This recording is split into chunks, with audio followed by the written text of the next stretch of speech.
Bom, em primeiro lugar, gostaria de agradecer o convite ao André, ao Dr. Márcio, para estar aqui falando com vocês sobre questões relacionadas à responsabilidade civil. Tá?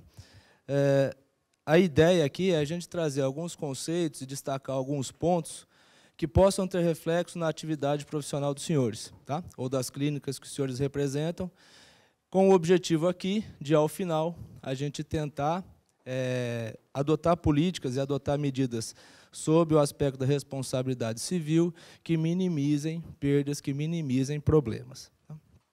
Então, a gente sempre começa destacando que a nossa realidade atual aqui, no nosso país, é a realidade do litígio, e, no mais das vezes, um litígio em que o profissional, ou a clínica, não teve a capacidade, não teve a possibilidade de consertar, eventualmente, algo que foi feito de forma insatisfatória para o paciente.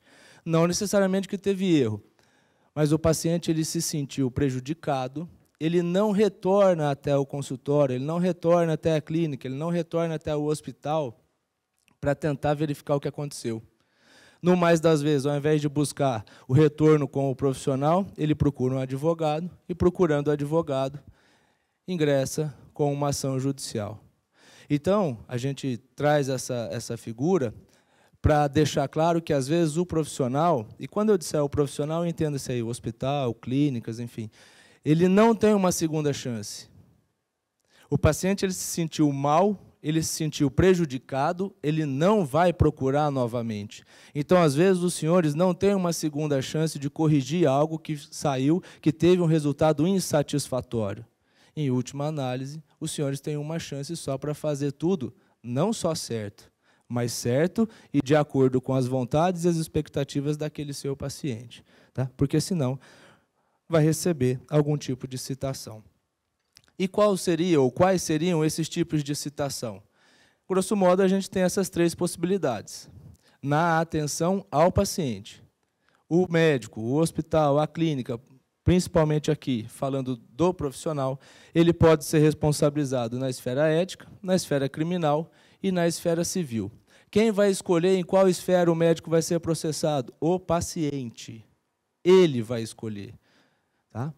Qual é a mais comum que ele escolha? A responsabilidade civil. Por que a responsabilidade civil? Porque é onde, se ele ganhar a ação, se ele sair vencedor da ação, ele vai ter uma satisfação direta, ele vai receber uma indenização. Nas esferas ética e criminal, ele não tem uma satisfação direta se ele vencer a ação. Qual será o fim dessas duas esferas, a criminal e a ética? A imposição de uma sanção ao profissional. Na esfera ética, uma imposição de uma sanção prevista na Lei 3268 de 57, que a gente vai falar rapidinho logo mais adiante, e na esfera criminal, a imposição de alguma pena. Tá? Então, e aí vai depender do crime que tiver sido cometido. Para os senhores terem uma ideia, no estado de São Paulo, a gente tem aproximadamente 290 denúncias contra médicos todo mês. 290 denúncias no estado de São Paulo contra médicos todo mês. Tá? A esfera criminal a gente não tem muito dado, porque ela tem um caráter aí um pouco mais sigiloso, é mais difícil a gente conseguir. Mas, então, o médico pode ser processado em uma delas, qualquer uma, em duas delas, quaisquer duas, ou nas três. Tá?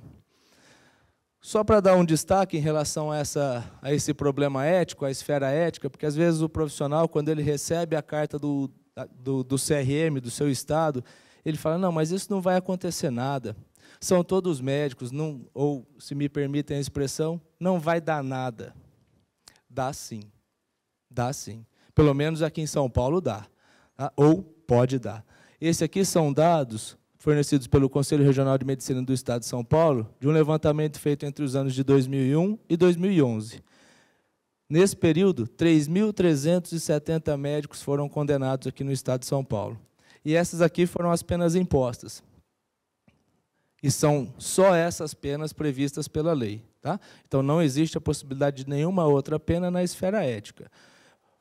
Advertência confidencial, aproximadamente 1.000, censura também por aí, censura confidencial, né, 1.056, censura pública 900, suspensão do exercício profissional 218, e cassação do exercício profissional, 164. Então, nesse período de 11 anos, de 2001 a 2011, compreendidos o primeiro e o último, são 11 anos, foram cassados 164 médicos. Tá? Aproximadamente 5% dessas penas impostas foi a pena de cassação. Então, aqui no Estado de São Paulo, recebeu comunicado ético, tome cuidado.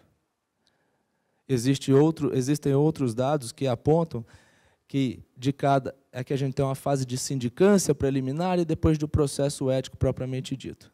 Se não foi arquivada a sindicância e aquele caso efetivamente virou processo ético, a gente tem o histórico aqui do Conselho de aproximadamente 1 para 2.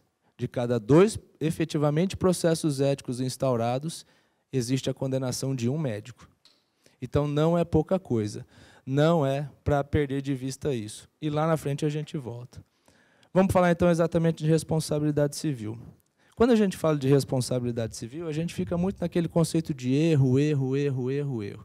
Tá? Mas, antes de começar a falar disso, eu queria deixar evidente uma situação para os senhores, que a atividade profissional médica ela não se limita à boa assistência ao paciente.